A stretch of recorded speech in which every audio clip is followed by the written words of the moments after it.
You're listening to The Real Short Box, a comic book podcast made for geeks by geeks.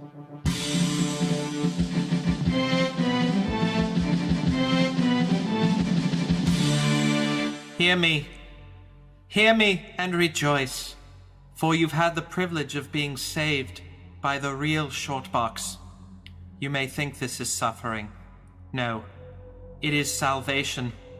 The universal scale tips toward your favor because of your sacrifice. Smile, for you have been blessed to listen to Kevin the Pontificator, Donald the Prospector, and Darren the Educator. For even in death, you have become children of these great titans at the Real Short Box. Oh, Ebony Ma, preach, please. Tell the truth as you can only say it. Yep. Where did we get that guy? I thought he died. Well, with the Infinity Stones, anything's possible. You could be dead 1 minute and brought back the next. It's true. I've always been told I've got some real big Infinity Stones. Well, that's good for you, sir. Yeah. Thank you. Oh my, we have a guest today. This is exciting. Yeah, Jesus, snuck right up on me. There's a fourth person in the room, apparently. You see, what we have here is a gentleman from Chicago. A righteous man. A man we've known for a long time. A man from the year 1981. A man we call... Amish. Amish, say hello to the internet world. Hi, Internet World. Time out. Amish, do you have a hello my name is tag on you? Yes, I do. We all know you, buddy. Yeah, is it necessary? It's not like we're videotaping this. Right. Oh. You didn't come from an AA meeting or anything, did you? Maybe. That's okay. That's okay. We don't want to speculate. Right. But we do. Well, And we're going to speculate on this. I'm a master of We speculation. sure are. We have so much to speculate. Actually, we're going to be talking about the Endgame. Yes, the Endgame. The one to end them all after almost 11 years of MCU movies. This is the culmination, brothers and sisters. From the runtime to how many people die in this movie to future characters from Fox that might potentially show up or at least be rumored to be mentioned. And Amish and I don't know about you guys, but Amish and I, we are chomping at the bit to talk about this. We just watched it again for like the 34th time a couple days ago. So it's fresh in our minds and we're ready to attack. We're ready to go. Ain't that right? Oh, yeah. Okay, let's do this. So let's start with how we believe the movie starts. Do you believe it starts from the part where Thanos is victorious? But it's kind of like a Pyrrhic victory for him. You remember how when he was kind of walk off in the sunset, you could tell he paid a price for that snapshot. Yeah. I think it's going to start with isolation, though. I think it's going to show you more of not his victory, but everyone's defeat. So I think we'll probably start with possibly that message that we saw in the trailer with Tony. Yes, he's on that ship, and as he talks about oxygen's running out, and pretty much he's going to die. Mm-hmm. You know what, I'm going to guess there's going to be some voiceover. And with the voiceover, you're going to see a lot of sweeping shots of Thanos' utopia that he has just created. And I guarantee you that utopia will only be pretty to him. That's true. Because what that may indicate is actually the dystopia that he's created for killing off half the universe. Yeah, all the empty buildings, all the cars still lying around, maybe crash planes. Yeah, them moving things around and all the damage and stuff. Crying babies. You name it. Yep. Dogs and cats living together. Oh no. Yeah. It's gonna get crazy. It's gonna get nuts. Real nuts. You want to get nuts? Come on. Let's get nuts. Let's get nuts. All right, wrong universe. Yes. All right, so I wanted to ask you guys real quick, just real preliminarily, because it's obviously way in the past now. What were your overall thoughts on the Infinity War film and how it's leading into this fourth movie? I felt the movie was pretty well executed. I really liked how it came together, especially seeing certain characters get together for the first time. It was awesome seeing Winter Soldier, Bucky Barnes with Rocket Raccoon. That was pretty cool, especially when he kept asking for his arm. Hey, I'm going to get that arm. I'm going to get that arm, Or the real cool part that they paid off from a previous subplot, him giving that eye to Thor. And he talked about where he had that eye stuck. Yep. That was actually pretty cool. When he smuggled it out, yeah. Amish, what are your thoughts on Infinity War? I feel that Infinity War itself, It had a lot of great points to it. I feel that there are times when I felt Thanos. He was so relaxed almost, and I kind of had this feeling that he would be a little bit more of a tyrant. And I got this feeling I got this vibe that he wasn't as much of a tyrant, even though everything he was doing was so tyrannical. Yeah, they did make him more kinder in the movie. They're showing a little more gray character, not simply I just want to destroy things just for the sake of destroying them. Well, right. I'll agree. He's definitely more of a tyrant, but he's very sold on what he's trying to do.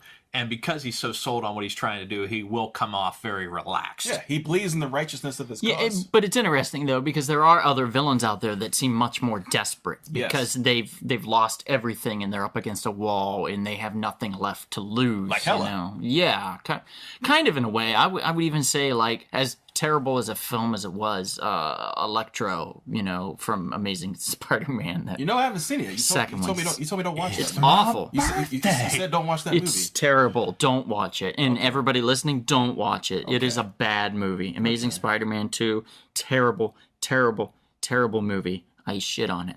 Okay, there you go. Well, I'll say this: like Infinity War to me is the entire Avengers series to me is now all about Thanos.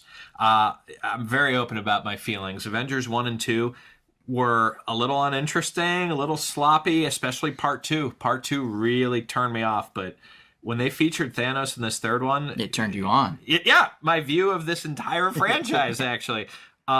Yeah, but great actor portraying him. That's why. Comic book boner. Absolutely, and later on, I'll break down kind of his psychology and where I think it'll go just because of Thanos. But like, my gosh, that character, I was thinking about him all the time, whether he was on the screen or off the screen, and I haven't felt that way since maybe Dark Knight. Ooh. Yeah. Did you sleep thinking about him? Well, clearly, because now children have full bellies all over the world. Oh my goodness. It's true. Their bellies are full. That's wonderful. Yeah. There's no more murder. No more murder. Bullshit, It's going to still be murder. You imagine being in prison and then, like, they eliminate half the population on the world, but they leave everyone still in the prison. You'd be like, son of a bitch. That'd be messed up. Yeah. Dude, and how popular is Iron Man? He dominates this entire first trailer. Dominates it. It's true. Well, because if you notice something about him and Captain America, they both dominate the trailer in many respects. Because those two are...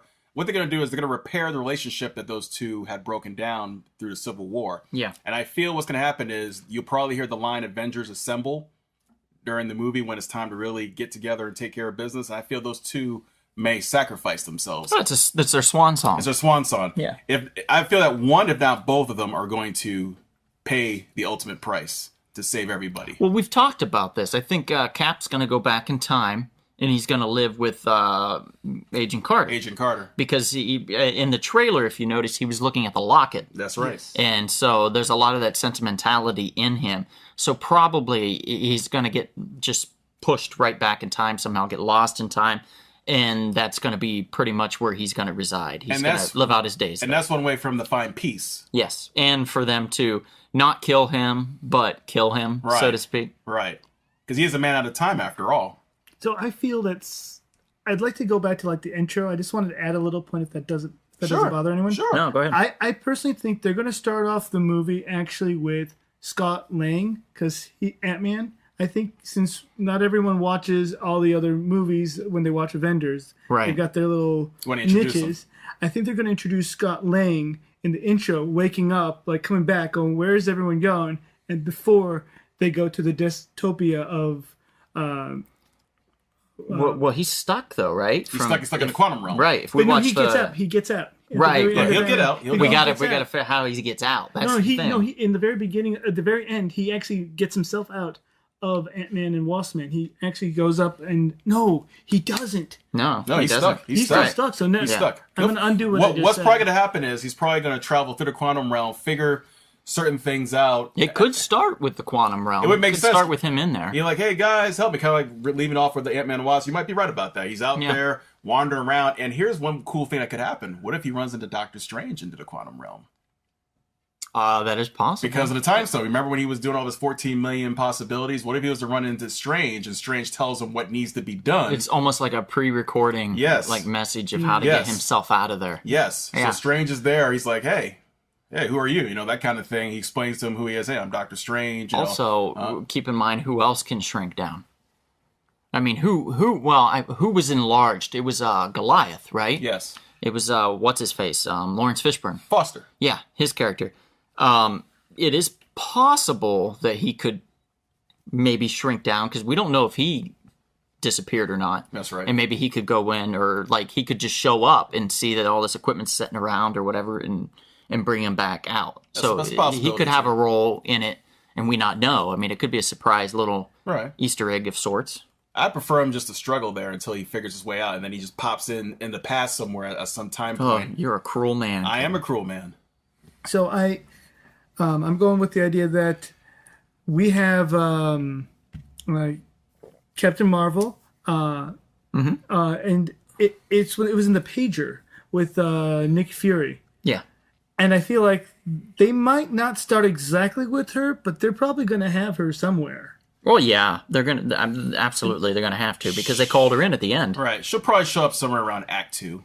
Really? Yeah. Probably. Yeah. No, that would make perfect sense to me, and I think something Amish, it may seem obvious, but I really like that you pointed it out, is the introduction of Ant-Man into the Avengers series, because he very slickly found his way out of Infinity War, along with another guy. Yes, Hawkeye. And Hawkeye. So, Mike, the thing is that I believe they're going to have obviously a bigger role in this.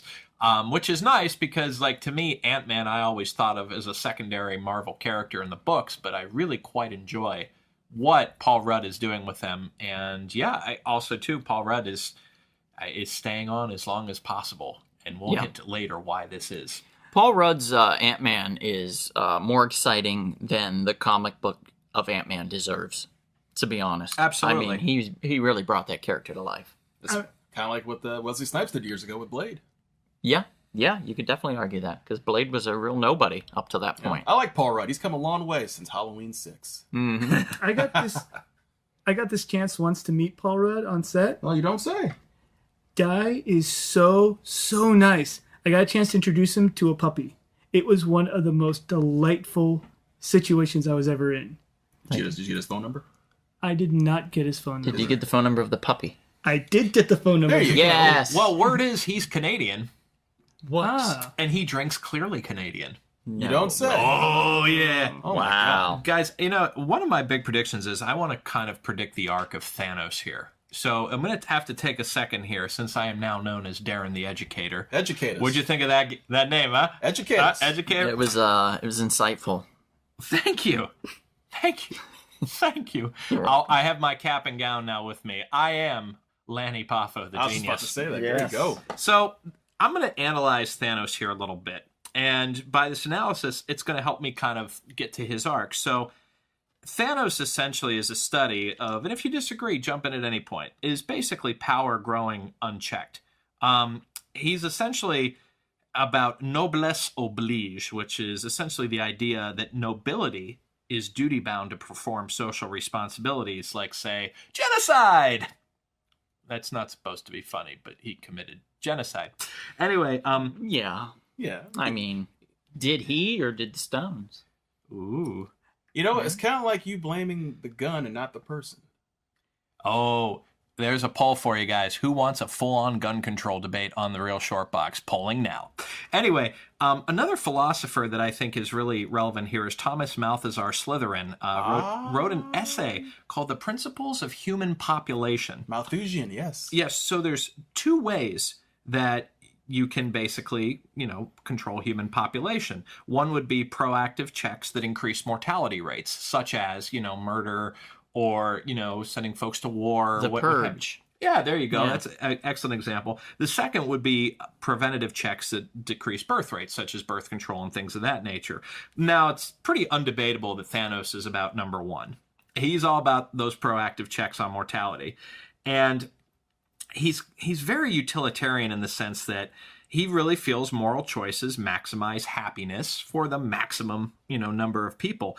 But he prefers murdering half the population as opposed to, the whole population murdering itself, which in itself is like really deep when I think about it, and why I think Thanos, this character in Infinity War, was way better than even in the comics to me. It really just I don't know, it resonated stronger with me. But Thanos, therefore, is on a quest for power. He forces himself to choose between his ambition and his family. And, if you remember that line, the hardest choices require the strongest wills. And he achieves his goal, which, costs him everything he holds dear, and like his daughter. But she, of course, tried to murder him multiple times, which is kind of funny. But here's why, with that kind of philosophy, this is what I think is going to happen with Thanos. I believe that Thanos will remain satisfied with his work, as most utilitarians would be, for just a little while.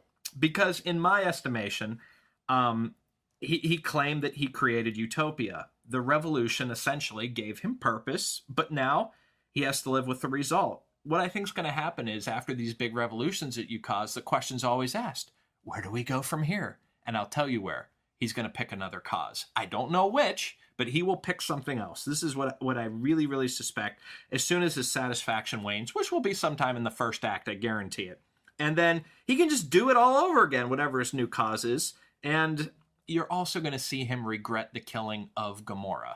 That's Gamora, not Gamora. Gamora. That part I agree with you with. However, I would counter-argue a little bit on the first part, what you said. I think when he finds out that the heroes are messing with his utopia, he's going to go back and interfere. I think what's going to happen is, with the quantum realm, they're going to go back in time and probably go back to the time of the first Avengers movies to fix certain things. So I can see him getting advanced technology. Yeah, didn't we see? Advanced technology earlier. So in other words, you'll see Iron Man's nanotech much earlier. You'll even see Ultron, I predict. Ultron will be used during Infinity War, but he'll be used as a good guy. Interesting. You mean Endgame? I'm sorry. Why did I say Infinity War? Thank you. Endgame. That's okay. We did see Cap in one of his original costumes, right? There was pictures of on set. It looks like the Battle of New York. It looks like they're recreating that possibly. Yep. Yeah, that's true. I completely forgot about that. Good point. Now, I did want to say something about Thanos. You were talking about, Darren, about the genocide he was using the Infinity Stones to do. But he technically was doing genocide well before the Infinity Stones came apart.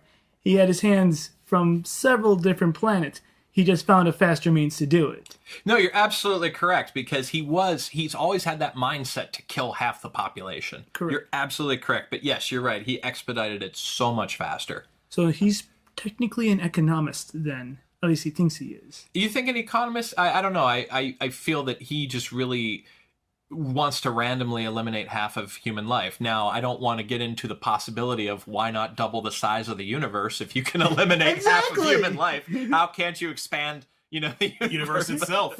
But I digress. I mean, you obviously, as a writer, you cannot avoid every single pitfall. Something is going to fall. But that's a very good point. Right. And technically, is it genocide? Because he's really not selecting a certain group of individuals. Exactly. It's random. Yeah. It's like, when people do bingo. you got all these numbers in there, and you're only pulling out certain ones. Right. What if we call it universal side? Because he's taking 50% of the population of those in the universe. So it's not a gene he's destroying. It's a Galaxical genocide. There we go. Intergalactic genocide. Planetary, intergalactic, planetary. Okay. We don't want to get sued by anybody. Just be careful. Don't get sued. That wasn't audio. That was me beatboxing for Okay. Which, by the way, something you mentioned about Captain Marvel earlier, I can see her potentially saving Mr. Tony Stark and his ship at some point. Yeah, that's a good point, because it'll show her as far as her space abilities and stuff. That's a very smart idea. The only reason why I would say that that's not going to happen is because we've seen Tony be cocky a lot, and we've seen all his new toys and stuff, but we haven't seen hardcore Tony since the first movie. Mm-hmm. We haven't seen him really slaving away with minimal resources trying to figure something out. I think the third movie we kind of did. I don't count that as a movie. Yeah, I didn't know there was a third. I think I blocked that out of my head on purpose because it was bad. But the Mandarin was special in that. Don't talk about the Mandarin. We shall not talk about the Mandarin. He whose name should not be named. But who's he with? He's with Nebula, right? Nebula, yes. Yeah, so Nebula's very crafty.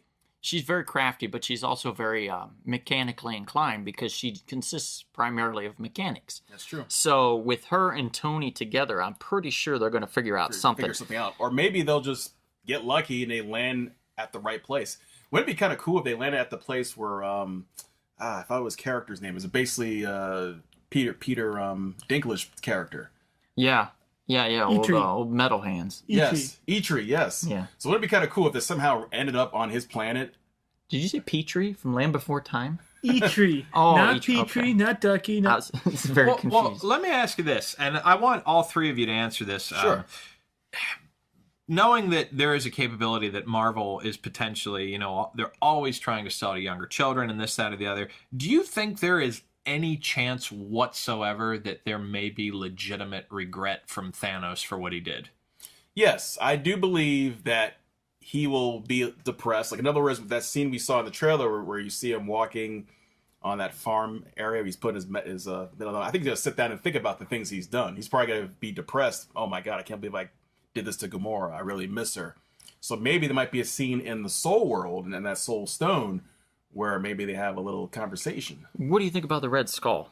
Now, the Red Skull, we saw him in the last Avengers film, and he was talking about that he could not grasp the Soul Stone, but he was forever tormented or kept there to guide people to its path. It's gone. He has no more purpose there, right? That's true. So what happens to him? Exactly. What happens to him? Now, I believe, and correct me if I'm wrong, but the Red Skull and Cap have kind of seen eye to eye before as far as like mutual enemies, the enemy of my enemies is my friend. Yeah, that kind of situation. So maybe he has a hand in all of this. Because they did do some spot on casting with the actor that took over for Hugo Weaving. Yes, Hugo Weaving. That is possible. Mr. Smith, right? That is possible. It's Mr. Smith. And also, if that was a character, was in Lord of the Rings. Elf dude. Yes, Elf dude. That was his Elrond. name. Hubbard. No, right? Elrond. Oh, okay. Here's one thing. I understand the need for Red Skull to maybe join with someone, but really, who is his enemy at this point? He really didn't see Thanos as an enemy, unless he wants to go. He was neutral. He was neutral. So who was neutral? Red Skull. At this point, he's neutral. He's kind until he steps out of that realm. Yeah, he was neutral then. Yeah, so I don't know if he will still be considering the fact that he's got someone to fight with. Maybe he's going to go out of the scene and he's going to be there in case Avengers chooses to make a movie after. Maybe Endgame. He's the end of Endgame. Maybe he's the next big step. Exactly. I mean, it's possible. I still think Kang the Conqueror is going to be part of that next big step. Well, for me, some massive intrigue with the Red Skull. Now, this is where I'm going to put my faith into Kevin Feige, as I think Kevin Feige is a master worker of this MCU universe. I don't think he's going to waste the opportunity of Red Skull. However, Red Skull, he presents massive intrigue to me because I don't really know what he's going to do with him, and there are potentially a number of options where you can maybe even view him as more of a person doing good things, although he's not a good guy. Like Red Skull, I don't think you can make that strong of a flip with him. But you can have him do things that are significantly helpful. Yeah, absolutely. For this section, guys, these are my death predictions. Okay. All right. If speak now or forever hold your peace. I'm just going with the simple math here. With a simple search, I was able to kind of look along here and say, hey, here are my thoughts. Your contract's running up. Yeah. You're going to die. But I'm going to add a little twist to it, okay? Chris Evans, dead. And Captain America is rebooted. Iron Man, dead. Captain America and Iron Man gets rebooted. Thor, dead. Gets rebooted. Star-Lord, dead. Gets rebooted. Loki, dead. Gets rebooted. Nick Fury, dead. Rebooted. Hawkeye. Let me pause real quick. When you say rebooted, you mean recast or just they bring the character back into the film? I'm going to say rebooted, and here's why. I think with something especially like Chris Evans and Iron Man, or Cap and Iron Man, we're so deep into their series at this point. I don't know if we want to continue with a new face, because especially with Iron Man, remember, Robert Downey Jr. in that first Avengers film made 25 times what the other cast members made. It's true. And I think it's really hard, in my opinion, to not reboot that. Because let's be honest, Iron Man, we talked about it on this podcast. It was a great foundation to get the MCU started. But you know what? You're off the rails now. Iron Man 3 didn't necessarily bother me, but as far as story purposes go, it's off the rails. Right. Well, I agree with you to a certain extent, because interestingly enough, it was, I believe it was announced that Gwyneth Paltrow is leaving after Endgame. Right. So it would make sense, especially bringing all these new characters like Black Panther and whatnot. Yeah, but not Star-Lord, though. He's still contractually obligated. No, let me finish. Yeah, that's what I'm saying. Yeah, Captain America and Iron Man I agree with, but yeah, Star-Lord, no. Star-Lord will be back. But Chris Pratt, from what I read, and maybe we're mixing things here, Chris Pratt's done. Like, he's leaving. This is his I don't know if he's leaving right this second, but he's not renewing. From what I've read. Now, well, he still has to fulfill his contract for Guardians Volume 3, so maybe after that. But we're still like 3 years away from that. And they've still argued or stated, and I'll argue that they did say that like the third one kind of resets the universe. Right. So you're going to see a lot of changes and introductions and reintroductions of certain characters. You don't necessarily, by the way, need to have Iron Man if you have War Machine. Right. I'm just going to throw that out there. And now you mention that, Bucky Barnes and Falcon, when it comes to Captain America. Right. I mean, either one. I do not want Sam to play Captain America, and I hate that. I hate that idea, because he built that character of Falcon up over the years. Don't lose Writers. Don't lose it. And in that, he's the first. Don't lose it. First actual African American character to be created in the comic books, if I'm correct. In Marvel, I believe. Yeah. And for them to just go, oh well, we'll change it from the Falcon and make him, the moniker of the Captain America. It just doesn't sit well with me. Then who's the Falcon? You know what I mean? I don't want another Falcon. I want Sam as the Falcon. You know me. I have a very in a way that I know that sounds very devious, but in the comic book world, wanting to have the integrity of the character intact, to me, it's very important, and I think to a lot of fans, it's very important. So keep Falcon around. Make Bucky Cap. That's fine.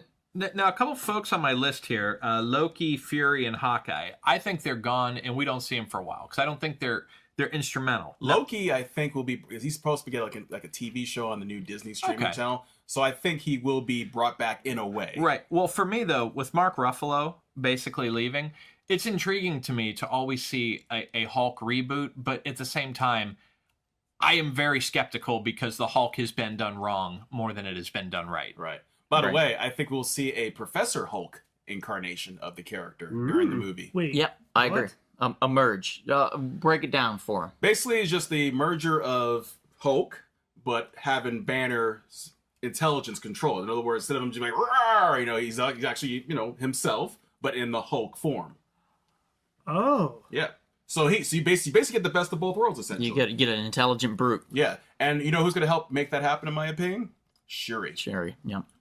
Because she helped heal Bucky's mind, so why not help the conflict going on with Banner and Hulk? Right. Yeah. Especially with all that Wakandan technology. Now, as far, who else did you say you thought? Did you say Hawkeye? Yes, I think Hawkeye's gone. Well, Hawkeye's Ronin. He's going to be he's Ronin in the trailer. So basically, what happened is that Hawkeye took the deal, and he was like, "Well, I can't fight crime anymore. Can't fight it as Hawkeye." But he's been secretly fighting it as Ronin, and we find that out when the Black Widow goes and seeks him out. Exactly. I believe that's absolutely correct. Probably she knew from the start, and if she didn't, she caught on pretty quick. Right. She probably kept her mouth shut. She's a spy. Yeah, that's what she does. That's right. How did Hawkeye just suddenly want to not be Hawkeye anymore? Hawkeye, because of the Accords, what do they call it? Gosh, what's that place that got destroyed? Genosha or Genovia? Yeah, Genovia. Good Lord, help me. Genovia. I'm saying something it right. Accords. Genosha's from X-Men. I'm trying to think. Yeah, of the place. I know. Yeah, a place in Age of Ultron that got destroyed because of Well, you know what? We'll think of that during this lovely advertisement for Spiros. A lovely man. Oh, sorry to interrupt, everyone. Just wanted to mention real quick about a shop in Canoga Park, California called Spiro's Heroes. Elliot, the proprietor of the store, has over 300,000 books in what's called the Temple of Comics. That's Spiro Heroes in Canoga Park, spirosheroes.com. Right, and Amish, what you were saying about with Hawkeye wanting to be why he was kind of hidden. It was because of the Sokovia Accords. Yes, we finally figured out the name here while we were on that brief pause. The Sokovia Accords basically stated that you have to register yourself, your hero. That's what Civil War was all about with Captain America, the third Captain America movie. Yes, and so he didn't want to do that. So he took the government buyout, so to speak, and was like, "Well, I'm going to go live with my family." And I'm not going to be part of this anymore. So he basically was lying and dressing up as this character called Ronin and going and still fighting crime. So oh, cool. Yeah. Very, very clever. I got an idea. Well, not an idea. I got a question. Okay. What do you guys think? Because Stan Lee was still alive during the make of this new movie. Production he was, and he was in the last one as a bus driver, right? Yes. Correct. Yeah, for a Spider-Man school. Where do you think he was going to be in this one? I think, in my opinion, you remember how he was hanging out with the Watchers? Uh-huh. Wouldn't it be kind of cool? And by the way, I think there's a possibility that one of these other cosmic characters we haven't seen yet may show up. So what if the Watchers decided to intervene during all this madness? Because after all, in the comic book, that's their job. Mm-hmm. To watch over when any crazy cosmic events are going on. The Living Tribunal. Who's the one we know so well? Utah? Yeah, Uatu, the Watcher. I could see that guy appearing at the end and being like, Galactus is coming. And they're like, what now? But we need Treat Williams. We need Treat Williams standing on an island to go, now what? That's what we need. But of course, they can't officially say the names yet because that Fox still has to be complete for legal reasons. Right. But I believe they will say something, but not say the name. It's coming, yeah. Just like at the end, I believe they're going to talk about mutations and then they could say the Devourer of Worlds. Yes, they can say fine. that. They say Devourer of Worlds, or you can say, hey, there's mutations. We've noticed that mutations are happening throughout the global, society or something like that. Yeah, there's a lot of things that could happen. The mutations would be a cool, I think, aspect of it. And it could also, they could have rebooted and introduced the Inhumans as well. That's right. Oh, by the way, they can bring back Quicksilver, at least that version of Quicksilver, during all of this quantum realm jumping. Yeah, I think they should, to be honest. Quicksilver shouldn't be dead. Yeah. That was a mistake. I love your optimism about a possible Fantastic Four storyline here, because speaking of series that really need some justice done to them, with all due respect, Dr. Doom especially. I know one of the producers of the original series. A wonderful guy. Didn't agree with his take on that, but you know what? Here we go. It's once again, I'm getting let down by the Fantastic Four. We're on two strikes between the first series. No, the first series, and then of course that who knows what Trank was doing with that last one. But this one, something good. This one would be strike 3 for me. Yes, it would be. It would be. Mm-hmm. Any final thoughts there, sir? I see you are really in a thinking man's pose. I am. I was wondering about the Shield. Captain America's Shield? Nick Fury. Agents of Shield. Agents of Shield. Well, I'm wondering about Captain America's Shield now that you mentioned it. Where's that damn thing? Bring it back. Well, Tony, it'll come in the time. Well, Tony has it, so yeah, it will be brought back in the time jump. Yeah. Also, remember, if they did it, it would be amazing and awful all in the same breath. And I'm sorry to butt in here. You remember when Cap got hurt and he had to get in that robotic Iron Cap suit, and he had like this electric kind of like a shield thing, much like Coulson had in Agents of S.H.I.E.L.D. in the television series. He created, they gave him a shield that was built into his hand, and it was an energy shield. Cap could have something like that for a little while. Possible. Or, oh shit, I forgot about this too. U.S. Agent. They don't need Captain America at all. Yeah, Do the West Coast Avengers. It'd be cool if he popped up. U.S. Agent. Let's chant it. U.S. Agent. U.S. Agent. U.S. Agent. U.S. Agent. I'll be honest with you, Donald. I think they'd rather save him for a TV show, to be honest with you. And I'll be honest with you, Kevin. I think somebody channeled their inner hacksaw Jim Duggan. Nothing wrong with that. Nothing wrong with that. You got your 2x4 right next to you, right? Mm-hmm. Always. As I told my landlord, I got a baseball bat by the door. Close enough. There you go. I feel like we should wrap this up before you get into legal trouble. We've got time. I'm not due for court for another 6 weeks. And plus, you have good attorneys, too. Yes, I do. Do we cheat them and how? There you go. Ha! Huzzah! That's why you have $150,000 a year income, sir. I do? You do. Okay. I'll take it now in the lump sum, please. That's why we record deep in the bowels of this hidden bunker. That's true. Yeah. I sell canned beans.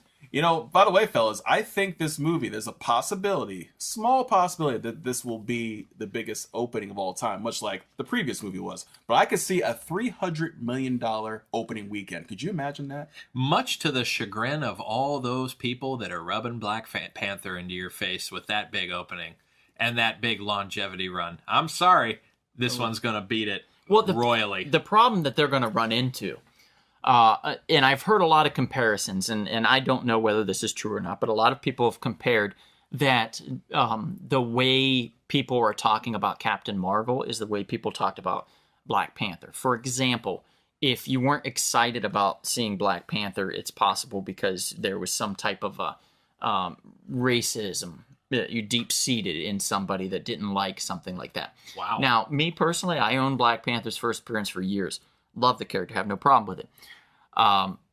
Captain Marvel, though, for me, not nearly as excited, and I think I feel that with a lot of people. And they're referencing now the fact that there's a lot of people that if you don't like Captain Marvel, it's because you don't respect women. You're sexist. And yes, and I've seen that float around a little bit, and I find that odd as...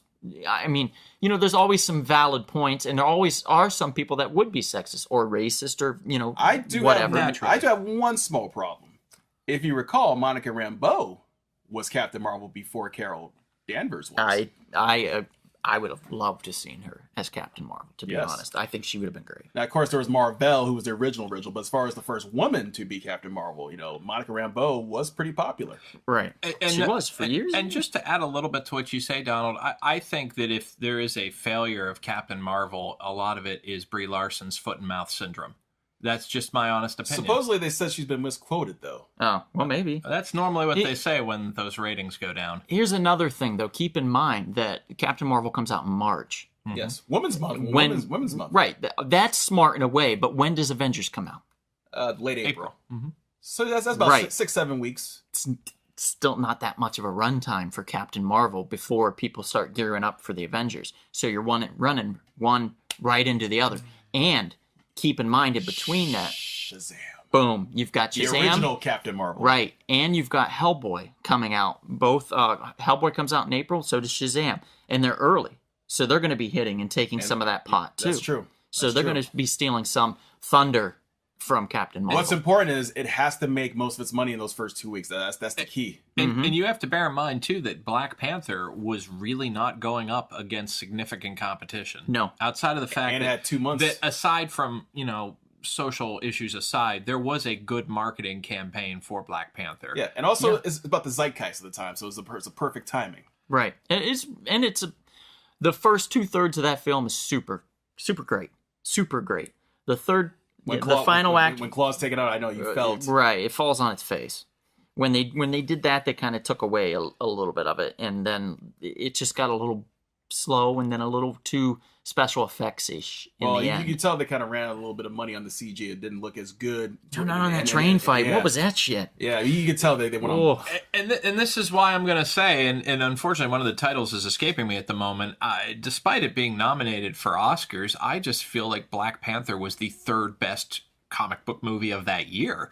Like, you know, between Avengers besides Infinity War, which thought was better than that. Besides you know, it's escaping me at the moment, but there was another Aquaman. No way. No, I had not seen Aquaman. No. It'll come back to me.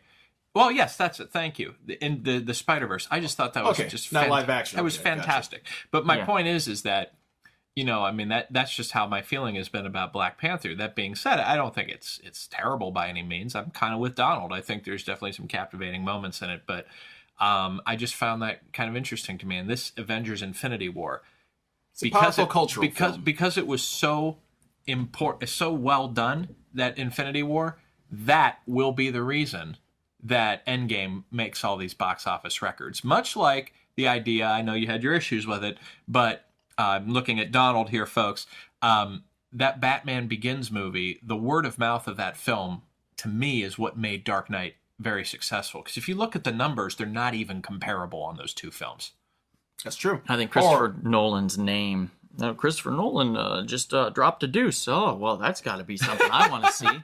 Well, I got another old school example. I'm glad you mentioned this. The first Terminator film didn't make a modest amount of money for a low budget, but then Terminator 2, boom. Yes. Aliens. Yeah. Because they built up over time. Funny enough, a cult following. Both Cameron, too. Yep, both Cameron. Well, they just need Cameron then. That's it. There Marvel you go. Universe needs James Cameron. Amish, I just want to ask, I know this is kind of your first time with us. How has your overall experience been? Has your tea been warm enough? Yeah. Your team is good. Tea is really good. We have a questionnaire for you to fill out, comment card. What? Also, it's very important. Did you bring your $100 fee to sit down and pod with us? Oh, we called a donation. A donation. I'm sorry. And a you must donation. put your name on your questionnaire, okay? This is not like doing jury service. You don't get a number. I want your name on it. Yeah. And I will be reviewing it We with will- extreme prejudice. We'll hold you accountable. Well, We know on where that you live. note, And Amisha's gone. Nah, he's still here. I'm just Absolutely. kidding. Yeah. All right. Well, guys. All right. Yeah. Real quick. I know we're gonna have to wrap this up. We want a couple. I know we've jumped around a lot with this, but when you get excited about a film, as much as the last Avengers one excited us to watch, you really want to move forward and keep the momentum going. And I think they have a lot of potential. We've got the Russo brothers directing again. Yes. And they have not done us wrong yet. from Nope, Cleveland. not once. We've got a stellar cast moving everything forward. Real quick, let's talk about some of the main characters, and we'll say where we think they're headed. So we've already talked about Cap. We've already talked about Iron Man. What about, let's say, for example, Black Panther, since we were just talking about him? Black Panther, obviously, they've greenlit the sequel. Will be out in 2021. I believe that his direction, there's a rumor, it's be interesting if Namor may be brought into the picture. Suppose that Namor movie is being looked at in the pipeline. Yeah, because Aquaman's done so well. They're like, oh, we got to get our guy out. So what if you introduce Namor in Black Panther 2? That would be cool. I would think my argument still, again, would be for Doom. Well, for 3, in my opinion, for part 3. Yeah. You say 2, 3, I say 2. But My thought on Black Panther, it's not a matter of if he's coming back. It's just I'm wondering if he comes back in this film and makes significant impact. That's what I'm curious about, because I don't know how much sense it would make in the story, but he's such a popular character, you might want to give him something significant to do. I'm sure let's try to give us something to do, do more do a significant. little bit more sick with stuff. They have to. I hope so. So let's say Vision and Scarlet Witch. Since they were kind of together, we'll mention them together. What do you think, Amish? that makes a lot of sense. They'll be back It'd be nice together. to see a little romance kind of thing going on, because They get married. that would actually be kind of cool. I think that would actually not be a bad thing, because I can't answer that question honestly, because I just found out I own a first appearance of Jarvis. So obviously I want him to do very well. I want Vision to do well so I can prospect. Yes. That's a cool book to have, by the way. And then what about Doctor Strange? Do you think he's going to have another one? Of course. Oh, yeah. Doctor Strange is going to have a second movie. Absolutely. So, Doctor Strange is the linchpin of this whole thing. Nightmare. Yeah. I remember you're speculating about Nightmare being his next opponent, along with, of course, Baron Mordo. Yep, Baron Mordor and Mordor, the Lord of the Rings style, and and Nightmare I think are going to be in there. So Black we have Widow's also getting her own personal film. Black Widow's getting her own. Yes. Hawkeye, I don't know how much further Jeremy Renner's going to be able to take that character. I think It may be time to, I hate to say this, retire. Yeah. You know what? Yeah. Personally, the Hawkeye run that I own, the original appearances of the newer Hawkeye runs of the early 2000s. I'd like to see that storyline. There was a 6-part storyline. There's a 6-part storyline I really enjoyed. It was actually entitled "The High Hard Shaft," and I think that Hawkeye had a lot more edge in that than even in the previous one. So I would personally like to see that, but once again, they're not necessarily listening to me. Right. Okay, so we've got Hawkeye, we've got Scarlet, we've got the Hulkster. The Hulk. I don't see him getting his own film. Yeah, because Universal has the rights to do individual films, so it's right. complicated. So all you can do is do the Ragnarok thing. I think he pairs well with another character, and he worked really well with Thor the first time. Absolutely. I think that they could potentially bring in somebody else for him to pair with, and I think that somebody could be Hercules. That could work. Well, and also, too, I'm kind of curious. I mean, we all know that Spider-Man's getting a second film, but I'm very curious, though, if Tom Holland's the long-term answer or if he'll flame out, because, and it's not necessarily because he's not good with the character, but over time, I personally like that Kevin Feige has this thing about we don't want to repeat villains. I love that. I really do, because especially in Spider-Man's universe, all that cornucopia of great villains, right? But I'm very curious, honestly, like, how long is Tom Holland going to be Spider-Man? How long will that series stay fresh? Well, beyond the third individual film, we'll see. It depends on how it does in the box office, how he's... And all the spin-offs that Sony's been planning. They're doing another Venom. Everything. They're probably going to try to do a Carnage. They're already doing a Morbius. And then they're doing a, what is it? They talked about Mysterio and stuff. Where they're spinning him off. But are they bringing Topher Grace back as Venom? Absolutely not. No. No. What about a spin-off of E-Tree with Peter Dinklage? People like Peter Dinklage. Game of Thrones Season 7. Yeah, that'll be the spinoff right there. Season 7 of Game of Thrones. He's an angry elf.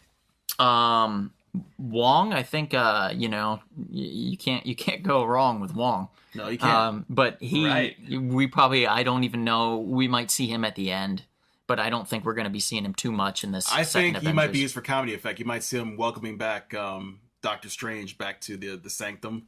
Yeah, and he might just say some funny thing. Hey, where you been this whole time? Something like that. Like what's been happening? You look at him funny, like. Wong verbiage there. Yeah. No, I'm not trying. I'm not trying to be offensive. I have a deviated septum. Yeah. Sure you do. Who else haven't we mentioned? Thor himself. I think there'll be a new Asgard. Ooh. Yeah. Yes. Yeah, especially if we do some type of and reboot. we will see Valkyrie, because remember, she wasn't in Infinity War, so I think we'll see Valkyrie return. Mm-hmm. Maybe they Valkyrie and Tony Stark meet up.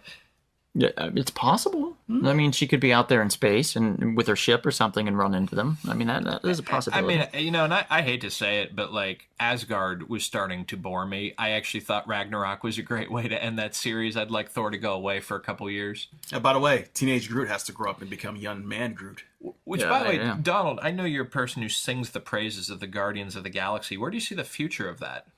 I see the future of that in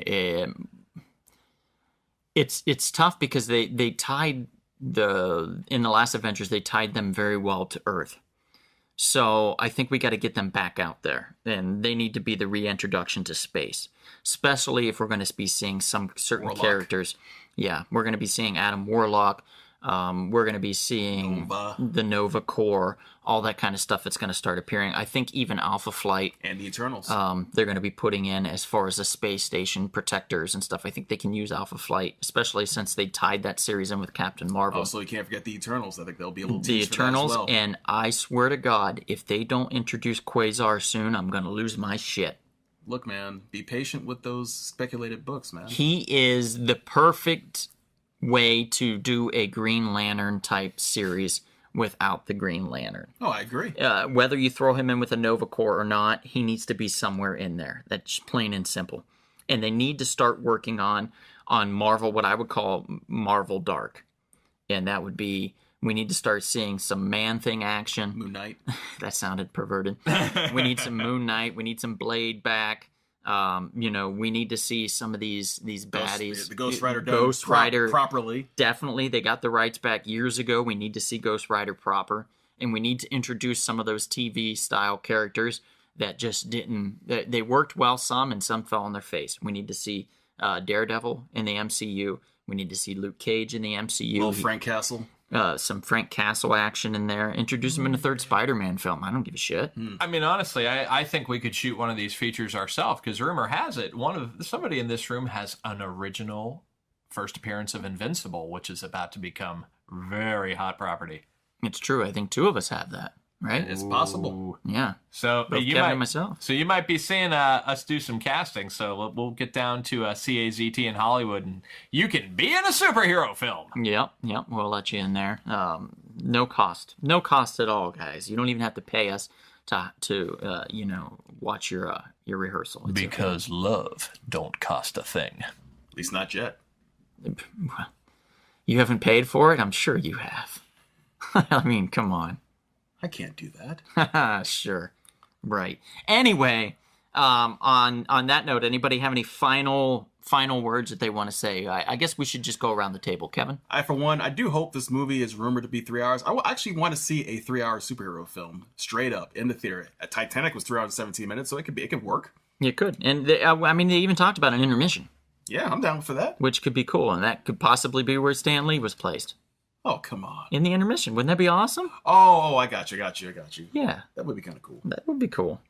Amish? I was kind of wondering, they brought in the Collector for a little bit. I was wondering maybe they'll do a spin-off of the Collector and, on a side note, and then maybe do something big with Shuri, because I feel like she's a very intelligent Black Panther character who just doesn't really get utilized as much. It's true. She could team up, or even that's how they could introduce Rory, right? The Ironheart, so to speak, that character, which they've speculated would make her appearance. They're talking about somebody needs to step in for Iron Man. It's possible it could be her. I mean, it quite is. And that would make sense, and then have War Machine as a mentor in a way. That's true. Or even keep Tony around still as mentoring, or as a hologram in a certain aspect. We did talk about that, yeah, as a hologram. If his body goes to science, so to speak. Using that technology where you saw it in Civil War, that would be a way to kind of keep him around every now and again. And it'll be interesting, I think. Seeing the whole outer space realm and stuff. And, it's going to be a lot of fun. I think, yeah. And I think Darren's pretty spot on with Thanos as far as, he's going to find himself restless and not as happy as he thought he once would have been. So we're going to see some more of that and how that's going to take place. And, I just think that this film's, it's going to be long, but it's going to be action-packed. Absolutely. It's going to have a lot of sadness to it. A lot of tears. Yeah, I think people are going to walk out much more hollow feeling than they thought. It's going to be bittersweet. It's going to be bittersweet. Exactly. And yeah, I mean, this is just my thought for people who are really long-term getting into this MCU universe. I'm predicting a film that has been set up to result in such an outstanding result that you might very well see the peak of the MCU for a little while. And by a little while, that could mean 6 months or even years. Yes, right. I think that this is the magnum opus of this universe. And I'm very curious what direction Marvel will go. And what I mean by that is, will it be an effective direction? What can we hope? This, to me, is one of these movies. And I told you, after the first 2, I had pretty much written the Avengers off.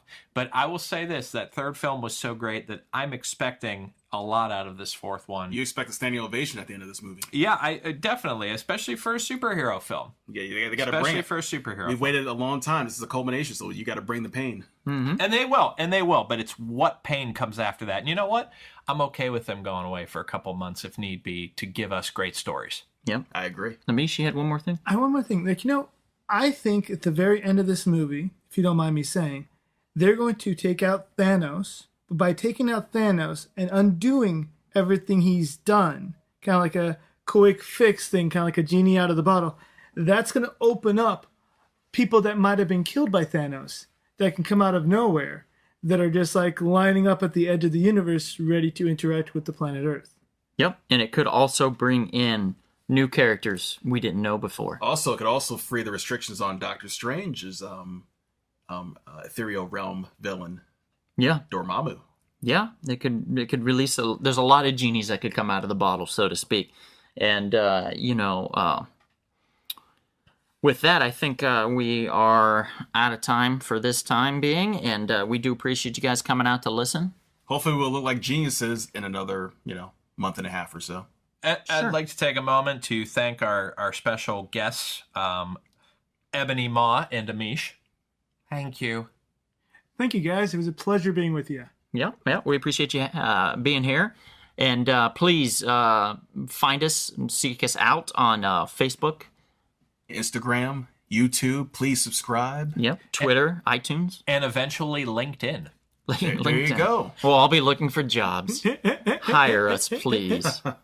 But with that, thank you, and we will see you At the Comic shop! This has been The Real Short Box. We'll see you at the comic shop. Thanks for listening.